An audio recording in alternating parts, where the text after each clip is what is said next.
Bonjour et bienvenue, c'est Bertrand, de la Fondation Magister, l'école des héros du monde réel. À la fin du dernier épisode, je vous disais que quand j'entreprends quelque chose, je n'ai pas une once de doute que je réussirai.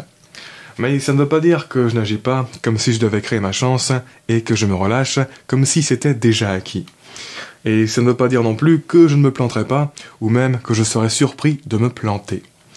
Quand je dis que je n'ai pas une once de doute que j'en réussirai, ça veut dire que le doute, en tant qu'émotion, est un poids énorme s'il est mal utilisé. Un poison qui entrave nos actions. Par exemple, le doute de soi. Le doute que l'on puisse réussir dans le futur. Ça, c'est des doutes de merde et ils sont interdits de séjour chez moi. Mais ça ne veut pas dire que je ne ressens aucun doute de manière générale. En fait, je suis quelqu'un qui doute pratiquement en permanence. Mais le truc, c'est que je ne doute pas de moi. Je doute des approches que j'emploie actuellement, je doute des idées que je développe, etc. Et c'est ce qui me permet de percevoir leurs défauts, de les améliorer, de les réajuster et de les raffiner, d'être créatif, et de toujours être dans la recherche de ce qui m'échappe encore. Je ne prends jamais rien comme étant la vérité ou la solution ultime, je reste toujours ouvert à l'amélioration, voire au changement radical de paradigme. À l'inverse du doute envers soi-même, ça c'est un doute qui me pousse à l'action et à l'adaptation.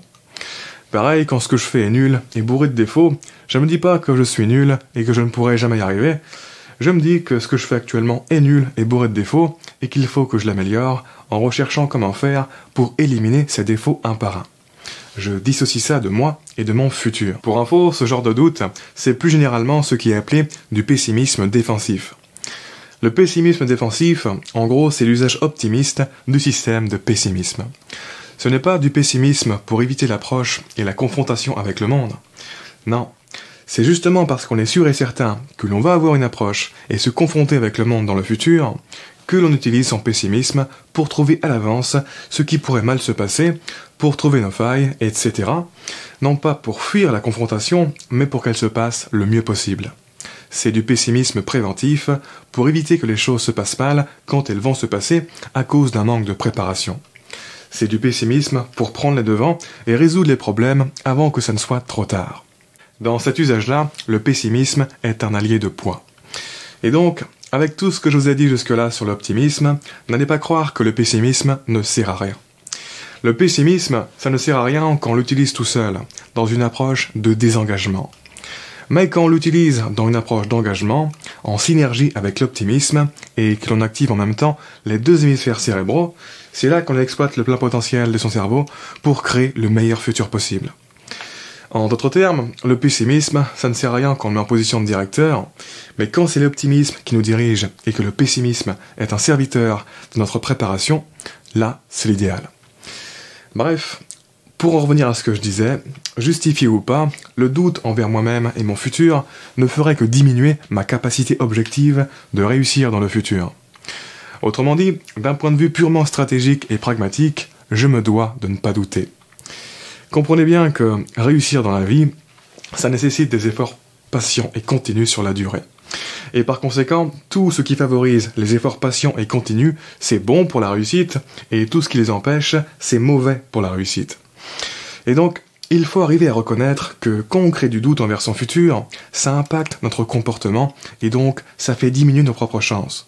Parce que biologiquement, le doute nous écarte de l'engagement et donc des prédispositions énergétiques, physiologiques et mentales adaptées à l'action et à la réussite. Ça a un effet paralysant plus ou moins évident, notamment au niveau des idées que notre cerveau génère. Ce qui apparaît comme étant de la paresse physique et mentale chez beaucoup de gens, c'est en fait du désengagement. Et c'est très lié à leur manque de confiance et d'optimisme.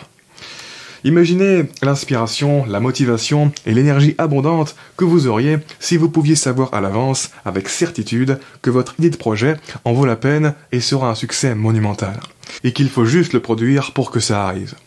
Vous ne seriez pas dans la demi-approche et dans le demi-investissement.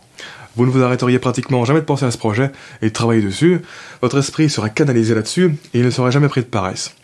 Et donc c'est grosso modo cet état d'esprit que j'essaie de reproduire. Pas parce que c'est vrai que le succès de mon projet est assuré dans le futur, mais parce que c'est vrai que ça débride la puissance de l'esprit et du corps de faire comme si c'était vrai. Mindfuck. Je sais où je vais, j'ai une vision, et ça, biologiquement, ça rend mon organisme heureux et pleinement engagé. Et donc, pour avancer efficacement, il faut s'en dissocier de ce sentiment négatif qu'est le doute envers son futur, même s'il semble justifié vis-à-vis de notre raisonnement actuel. Parce que quand ce que l'on vise est trop loin de notre situation actuelle, c'est normal que ça semble dissonant, délirant et absurde. Mais il faut dépasser cette dissonance et cette absurdité et ne pas les laisser dicter notre conduite. Et donc, c'est pour ça que j'attends pas d'avoir une autorité suffisante pour me permettre de faire des vidéos un peu compliquées, plutôt que des vidéos super simples qui marcheraient mieux. Je fais comme s'il n'y avait aucun doute que ce projet décolle, même si actuellement c'est dissonant avec les réactions que me renvoie le monde. Avoir un optimisme inébranlable, c'est vivre dans l'action et non dans la réaction.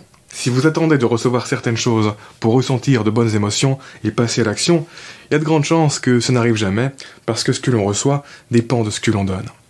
Et on en reparle dans le prochain épisode. Sur ce, je vous invite à vous abonner si ce n'est pas déjà fait, et je vous remercie de m'avoir écouté jusqu'au bout. Ciao.